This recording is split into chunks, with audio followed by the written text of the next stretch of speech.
Rodavine, and we're back with another video. Today we'll be talking about my most anticipated horror film of this year.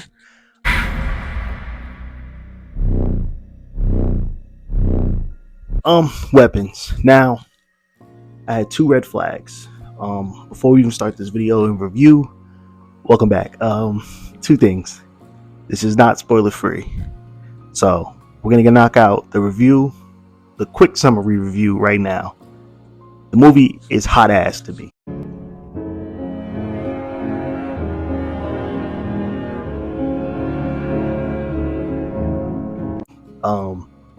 Not barbarian failure, but hot ass.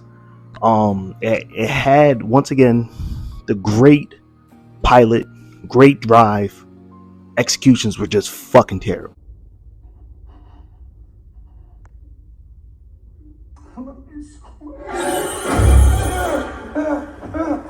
So, spoiler free review, 6 out of 10.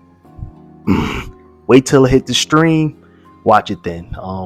Not as bad as Barbarian. Barbarian still is bad. The first 15 minutes, fucking S tier film. After that 16 minutes in the monster reveal, flop. Anyway, now that that's out the way, let's get down to the review. So, Weapons was a movie I was really looking forward to. I was talking to my dad about it. I was talking about, my wife about it. I was talking to a lot of people about this movie. The trailer was so crazy. It was so crazy that Jordan Peele didn't even get this. He even was trying to get this and couldn't get it. It fired his team. I was like, damn, this movie gotta be good. It's not. Let's break it down. Now, my downplays for this movie is that the cinematography, the actors, everybody did their part. The execution is where it fails to pique me. I just felt like they went, like, for example, it's like they're picking different stories. Instead of just playing the movie how it is, you want to pick different people's views of the story and try to put it in some like chapter. Like, no.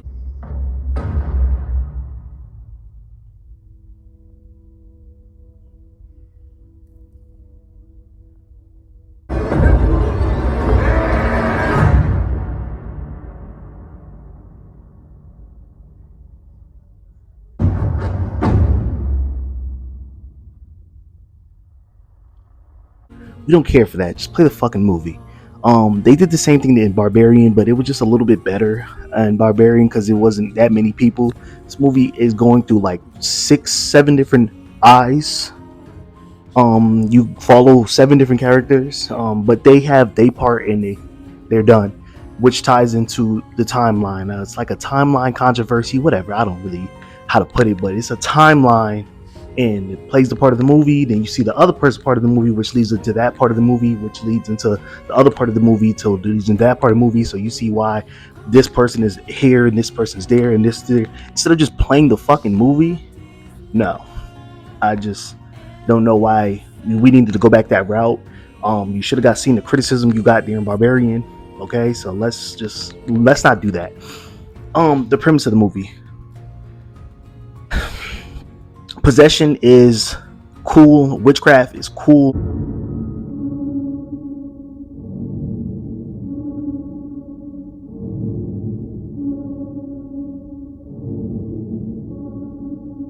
But there's a key in a plot in a situation for that.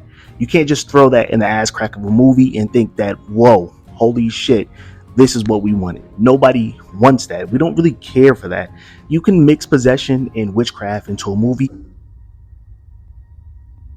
You haven't contacted them, right? No, I haven't. What is this? Oh my God! Whoops! Look what I did. Oh my goodness. Why did you do that? Well, it was an act. What did she do?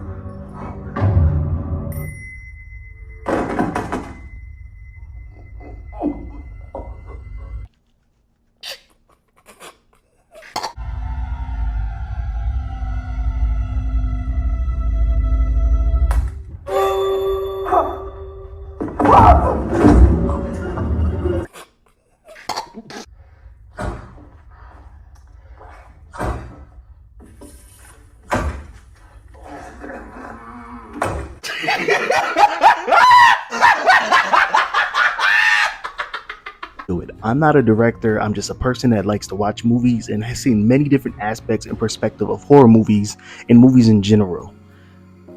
God awfully no. I feel like you're doing this because you think people once again have ADHD and can't sit through this and this, or your vision was somewhere here. Listen, I get it. You know, you this might be your take, just how Zack Snyder loves slow motion, where you just love going through other POVs of different people. I'm fine with that, but there's a time and a place and a way to do it. And kind of leads up to a timeline loop, which leads you to what's going in the current story. This movie is just not it with that. When it came down to the reveal, it became very blatant and obvious and boring.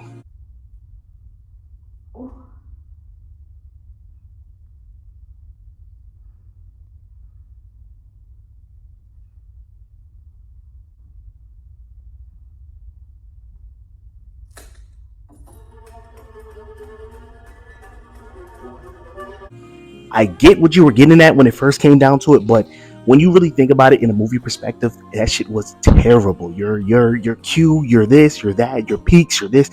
It's terrible.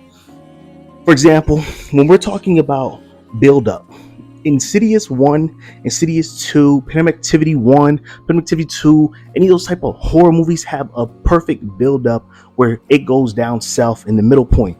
You were climbing a mountain and then the mountain got cut in half. So your peak was around the middle point of going up to Mount Everest, and your downfall was you just died. We knew what was going to happen. You were going to cheat your way up to the top. It's not fun that way. When you're climbing up, the interest and attention grabbers, you got to grab. I didn't feel grabbed at all. We already knew what the hell was going down, what was this, and then when you did Marcus's POV, the movie just went down south. Come on, man. Witchcraft in this can be done better. You could have just did a straight entity. We were fine with entities. We don't need witchcraft. Like, just kept. You could have made it an entity was possessing the kids. You could have made it mysterious. I didn't care that grandma was baking cookies and cutting twigs and beating twigs and taking people's, like, that's not it. Your buildup is trash. And that's what made this movie bad. The direction was ass. Actors did good. I seen your vision, but you just execute terribly. Now I'm not gonna sit here and say the movie was ass or terrible. The movie is average.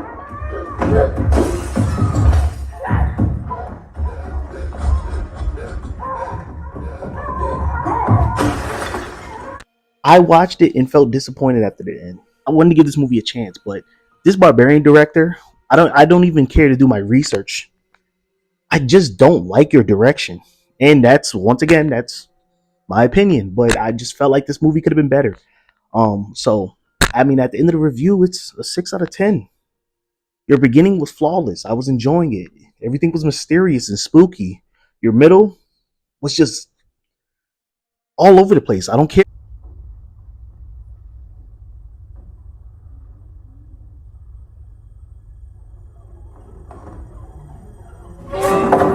Sorry!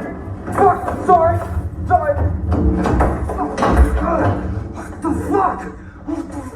The story isn't like you already showed me the high peak and what was mysterious about it, and then you just blatantly just started zigzagging it like Marcus's story, Paul's story, this story, that story, the father's story,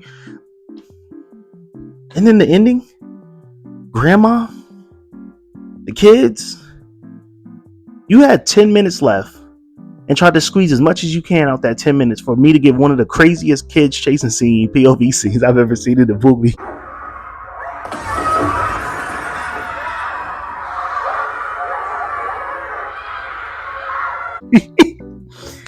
But no, I'm just telling you, it's not that good. And yeah, that's pretty much it. I really have nothing else to say about ripping this movie. It's a 6 out of 10 at best. Wait for it to hit streaming, Netflix, HBO Max, Paramount, wherever it's going, Disney Plus, wherever it's going. Just wait.